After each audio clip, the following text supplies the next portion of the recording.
Plants vs. Zombies might be one of the most iconic casual games that I've ever played.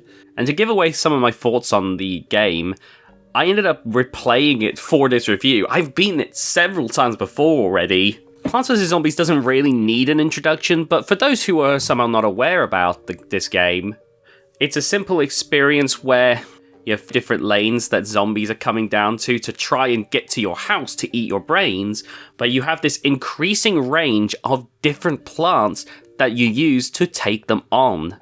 This can be like pea shooters, which will shoot straight ahead, which has several upgrades like the repeater, the Gatling pea, and this other one which I've forgotten the name of, which shoots from behind, the snow pea, and so on and so forth.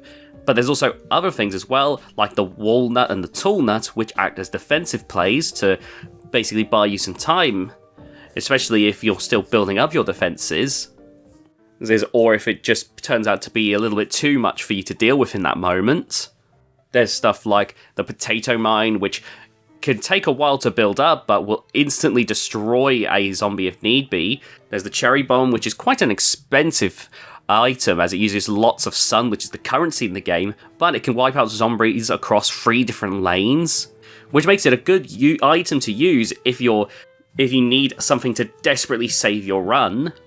And of course, there's the sunflower, which gives you sun to buy more of these plants, as you can't just rely on the natural sun that the game gives you, because it's way too slow. Now this seems all well and good, but the game does an excellent job at forcing you to diversify your strategy.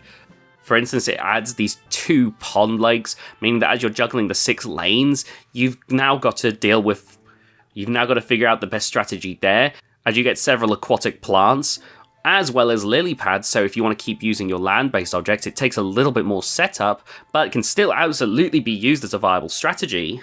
There are the nighttime stages, which don't generate natural sunlight, and you're far more restricted on what units you can use. As well as that, it adds the graveyard into the mix, which means that zombies can spawn closer to your house, which gives you less room to work with. And there's the rooftop, which, due to the angle, means that you can't use your regular plant at all, meaning that you typically have to rely on these new catapult plants. And I'm sure for some people you might think that makes it annoying, you having to constantly change your strategy, but to me, it keeps the game interesting. It means that every time I start getting complacent, I realise, oh crap, I've got to change my strategy because the zombies have brought a new type. Like, okay, I can't just place my walnuts anymore because now we've got enemies that can go over it, such as balloon zombies and the pole vaulters and the dolphin riding zombies. So now I need like the cactus plants to pop the balloons, and I need the tall nuts to stop the pole vaulters and dolphin zombies, and the tall nuts are more expensive, so I'm going to have to make sure that my sunflowers are set up as quickly as possible, and maybe even consider investing in the twin sunflower upgrade if need be. The game also makes sure to keep things interesting with these little mini-games throughout, which you get to experience more of later on.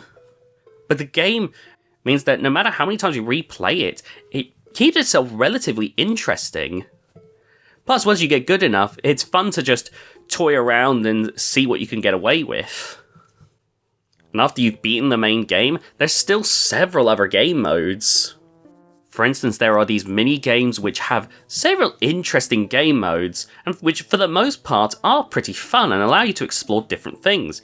There's walnut bowling, which instead of planting stuff down, you end up rolling walnuts at zombies, which, if there's a big enough group coming towards you, it can be really fun to build up a combo, taking out multiple zombies with just one walnut.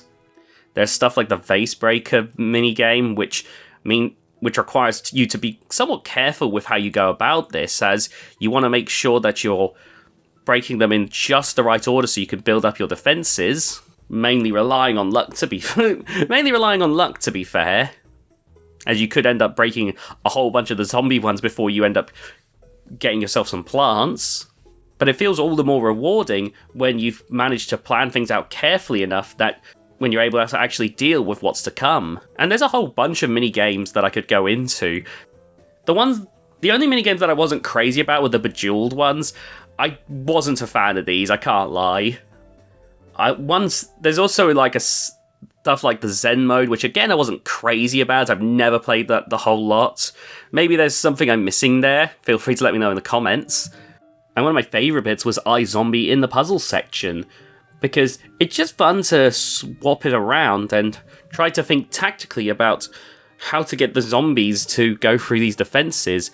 And sure, it's a little bit of luck because the plants do change each time, but I gotta tell you, it makes you rethink the entire game, because as much as you'd think it'd be easy to just brute force your way, when you're running with limited resources on how many zombies you can send forth, and of course the plants have ways of getting around a lot of your defenses, it's actually really interesting to try and figure out how to best go about these, like, weaknesses in your squad. Visually, of course, the game still looks an absolute treat. Like, it does suffer from the fact that it is quite low res, unfortunately, but the art still looks immaculate. If I could get this game to run at like 1080p, I feel like this game would still look perfect. There is always the possibility that this is just an error on my end and I can get this fixed, so I don't want to lay too much blame at Plants vs. Zombies' feet. Either way, though, the game still looks brilliant. I genuinely love the art style that the game goes with. And the music, of course, is iconic. So many iconic tracks throughout the gameplay, and of course, the Zombies on Your Lawn credits song is also brilliant stuff. Overall, this is still an incredibly fun game, and one that I'm glad that I checked out again due to the remake that's coming out. If you want to check this out for yourself, it's actually available on Steam for £4.25 as the Plants vs. Zombies Game of the Year edition. And if you can't afford to get the remake that's coming out, I think it's a perfectly suitable substitute.